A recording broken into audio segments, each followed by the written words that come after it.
Assalamualaikum warahmatullahi wabarakatuh. Hai semuanya, Zaskia di sini dengan NIM 06012424236 akan menjelaskan pengertian dari ontologi. Apa sih ontologi itu? Ontologi adalah cabang filsafat yang membahas tentang keberadaan atau apa yang benar-benar ada di dunia ini. Bahasa yang lainnya tuh atau sederhananya ya, seperti ontologi akan menjawab beberapa pertanyaan seperti apa yang ada di sekitar kita atau bagaimana cara kita memahami kenyataan. Misalnya nih, ketika kita melihat pohon, apa isi dari pohon itu? Apakah ada sekumpulan materi di dalamnya? Ontologi juga membahas tentang atau melihat hal-hal yang tidak terlihat seperti ide, konsep, pikiran, atau memahami apakah itu bisa dianggap ada atau tidak ada. Lalu sejarah dari ontologi ya? Aduh, aku nggak tahu lagi. Apa ya sejarah dari ontologi itu? Minggir, giliran aku nih. Hai semuanya, nama aku Firda Nabila dengan NIM 0601242037. Ingin menjelaskan bagaimana sejarah perkembangan ontologi. Jadi, pemikiran ontologi itu sudah ada sejak zaman Yunani kuno, ketika para filsuf mulai bertanya-tanya nih tentang hakikat keberadaan. Di antaranya tuh ada Parmenides yang menganggap yang ada itu tidak berubah, dan ada Herakleitos berpendapat segala sesuatu yang ada itu selalu berubah. Diikuti dengan Plato dan Aristoteles yang mengikuti perkembangan ide ini. Sedangkan Aristoteles fokus pada apa yang ada di dunia nyata dan bagaimana semuanya itu terhubung. Ontologi terus berkembang hingga kini dan menjadi bagian penting dalam filsafat yang mencoba menjelaskan apa yang benar-benar ada di dunia ini. Oke, selanjutnya apa ya? Hai, di sini Mutia dengan NIM 0601241060. Di sini saya akan menjelaskan konsep dasar ontologi. Oh, udah pada tahu belum? Sini saya kasih tahu. Konsep dasar ontologi adalah upaya hakikat keberadaan dan realitas. Contohnya dalam filsafat, ontologi itu adalah menjawab pertanyaan yang ada dan bagaimana hal-hal penting saling berhubungan. Contoh-contohnya adalah konsep dasar itu ada 1. Keberadaan, 2 adalah realitas atau relasi, atribut, relasi, dan ketiga ada eksistensi, dan yang keempat ada apa yang ada dan tidak ada. Oke, selanjutnya akan disampaikan oleh teman saya mengenai poin-poin penting Wahdatul Ulum. Hai semua, aku Indah dengan NIM 0601242048. Di sini saya akan menjelaskan tentang bagian-bagian penting Wahdatul Ulum. Nah, bagian penting itu terbagi menjadi 3 bagian loh.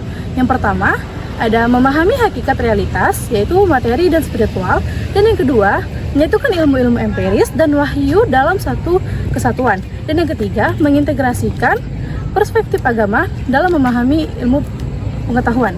Nah, secara keseluruhan, ontologi adalah pilar penting dalam Wahdatul Ulum untuk menyatukan ilmu agama dan ilmu umum, sehingga tercipta harmoni antara aspek spiritual dan aspek material dalam memahami realitas dan pengetahuan. Kayaknya ada yang kurang nih. Tapi apa ya? Oh iya, pendekatan dalam ontologi nih belum. Nyaman kali kamu menjelaskan. Udahlah, aku dulu menjelaskan. Nggak usah. Hai semua, nama aku Zahara dengan NIM 06012420. Seperti yang dikatakan sama Indah tadi, kalau pendekatan ontologi itu terbagi menjadi 3 bagian. Yang pertama itu ada ontologi realis. Pendekatan ini berpendapat bahwa keberadaan itu bersifat subjek dan independen dari pemikiran dan persepsi manusia. Ciri-cirinya seperti realitas eksternal tidak tergantung pada pengetahuan manusia. Yang kedua itu ada ontologi fenomenalis, ada ontologi nominalis. Pendekatan ini berpendapat bahwa konsep atau kategori umum seperti manusia, hewan, dan tumbuhan tidak memiliki eksistensi yang independen dari pemikiran luar pikiran kita. Ciri-cirinya seperti tidak ada entitas universal yang eksis di luar dunia individual. Dan yang terakhir ada ontologi fenomenologis. Pendekatan ini yang dipelopori oleh Edmund Husserl dan dilanjutkan oleh Martin Heidegger, mengutamakan pengalaman subjektif sebagai titik awal untuk memahami realitas. Ciri-cirinya seperti untuk memahami dunia yang melalui hubungan antara subjek yaitu pengamatan dan objek yaitu yang diamati.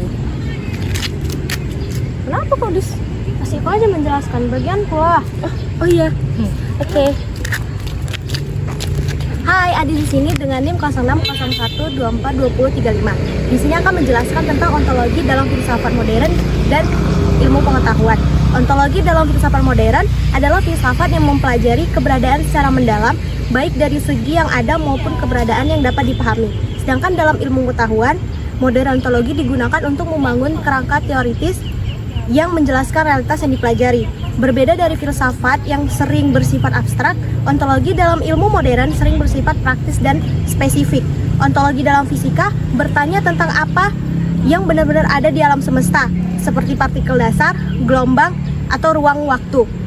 Lalu, ontologi dalam teknologi. Dalam AI, ontologi adalah representasi formal dari pengetahuan yang digunakan untuk memahami hubungan antara berbagai konsep. Hubungan antara filsafat dan ilmu modern, mencari dasar realistis, baik filsafat maupun ilmu modern, mencoba memahami hakikat realitas. Lia, sini deh. Apa? Nah, kan materi udah selesai. Tolong ditutup ya, aku lapar mau makan bakso. Dadah. Nah, mungkin segitu saja materi yang dapat kami sampaikan. Jika ada yang kurang, mohon dimaafkan karena yang sempurna hanya milik Allah Subhanahu wa taala. Segini saja. Assalamualaikum warahmatullahi wabarakatuh. Bye bye.